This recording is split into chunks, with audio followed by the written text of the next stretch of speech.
Praise Lord. आप सबों को जय मसीह की। परमेश्वर की इच्छा, परमेश्वर की योजना, परमेश्वर की कल्पनाएं बड़ा ही अद्भुत है।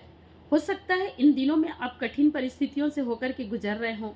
संगति में भी आप बने होंगे, प्रार्थना, उपवास, वचन का जीवन भी होगा, लेकिन फिर भी कठिन परिस्थितियों को झेल रहे होंगे। लेकिन एक बात याद रखिए कि जितनी कठिन परिस्थितियां आपकी है, उससे बड़ी योजना परमेश्वर ने आपके लिए बना रखा है। परमेश्वर के वचन में यिर्मयाह नबी की पुस्तक उसका 29 अध्याय और 11 पद को पढ़ेंगे तो वहाँ पर लिखा हुआ है, यहोवा की वाणी है कि जो कल्पनाएं मैं तेरे विषय में करता हूँ वह हानि की नहीं वरन कुशल ही की है। परमेश्वर ने आपके लिए कुशलता को ठान लिया है। यदि आप निर्गमन की पुस्तक 1 और 2 अध्याय को पढ़ेंगे तो वहाँ पर एक कठिन परिस्थिति को देख सकते हैं कि इजरायली लोग कठिन परिस्थितियों में से होकर के गुजर रहे हैं। यहाँ तक कि यदि किसी इजरायली महिला का कोई बेटा होता था तो उसे मार दिया जाता था। परमेश्वर का वचन बताता है कि मूसा की माँ ने 3 महीने तक मूसा को छिपा रखा। यदि आप निर्गमन 2 अध्याय को पढ़ेंगे तो वहाँ पर आप इस बात को देख सकते हैं।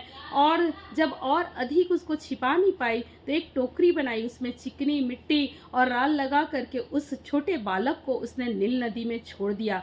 और आप जब आगे पढ़ेंगे तो आप इस बात को देख सकते हैं कि नील नदी में उस छोटे बालक का बहना और उसी समय फिरौन की बेटी का उसी नदी के पास आकर के नहाना, दोनों का समय एक समान ही था। और ये परमेश्वर की योजना में थी कि परमेश्वर मूसा को इजरायलियों के बीच में नहीं लेकिन मिस्रियों के बीच में ला करके एक ऊंचे पद तक ठहराना था। और इसीलिए परमेश्वर का प्रबंध।